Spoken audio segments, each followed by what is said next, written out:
দীক্ষিতের দেহরক্ষী চরিত্রে মোশাররফ করিম। বলিউড অভিনেত্রী মাধুরী দীক্ষিতের দেহরক্ষী চরিত্রে অভিনয় করতে যাচ্ছেন বাংলাদেশের অভিনেতা মোশাররফ করিম পরিচালিত সিতারা সিনেমায় ঘটবে এই ঘটনা। এই ছবিতে রাজনৈতিক নেতা চরিত্রে অভিনয় করেছেন কলকাতার কৌশিক সেন। সাহিত্যিক আবুল বাশারের গল্প থেকে নির্মিত সিনেমার নাম সিতারা।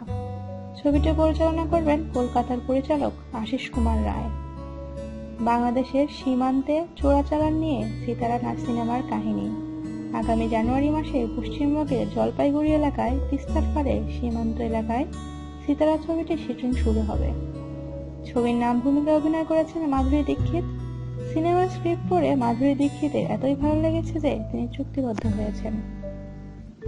প্রিয় দর্শক, আমাদের ভিডিওটি দেখার জন্য ধন্যবাদ। পরবর্তী ভিডিও পেতে আমাদের সাথেই থাকুন।